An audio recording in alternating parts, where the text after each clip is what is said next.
اللہ رب العالمین نے ہم تمام مسلمانوں کو اپنی عبادت کے لیے اس دنیا میں بھیجا۔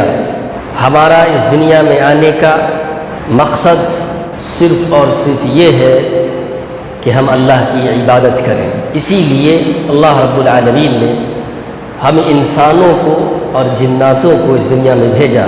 وما خلقت الجن والانس الا لیعبدون۔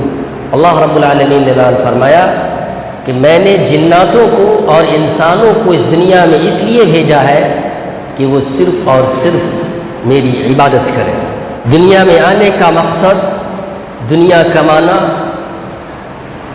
دنیا کی چمک اور دمک میں کھو جانا، روپیے اور پیسے میں ایک دوسرے سے آگے بڑھنے کی کوشش کرنا، یہ مقصد نہیں ہے۔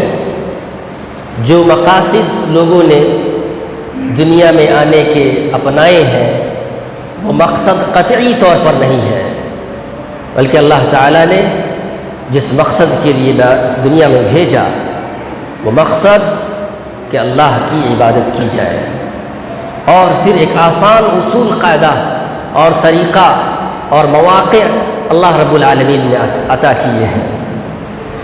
یہ دین انتہائی آسان ہے، عبادت کرنا کچھ بھی مشکل نہیں ہے۔ ایسا نہیں ہے کہ ہم انسان وہ عبادتیں جو اللہ رب العالمین نے ہم پر فرض کی ہے اس کی ادائیگی ہمارے لیے کٹھن ہو، مشقت ہو یا مشکل ہو، بلکہ بالکل ہی آسان ہے۔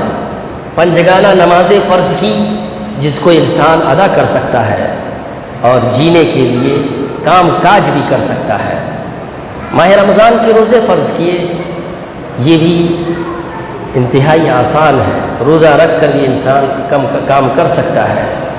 اور اللہ رب العالمین نے زندگی میں کم از کم ایک مرتبہ جو حج کی طاقت رکھتے ہو اسے حج کرنے کی تلقین کی، اس کے اوپر فرض کیا حج کو۔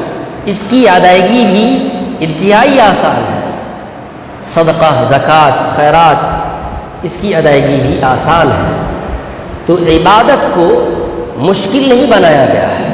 جس طرح مسلمان عبادتوں سے دور ہوتا جا رہا ہے، جس طرح سے انسان اللہ سے دور ہوتا جا رہا ہے اور اپنے لیے مشکل سمجھتا ہے، یہ مشکل نہیں ہے، بہت ہی زیادہ آسان ہے۔ اور آج کے دور میں اپنے دھرم کا پالن، اپنے مذہب پر عمل جتنا غیر دھارمک لوگ، غیر اسلامک لوگ کرتے ہیں اتنا مسلمان اپنے مذہب پر عمل نہیں کرتے۔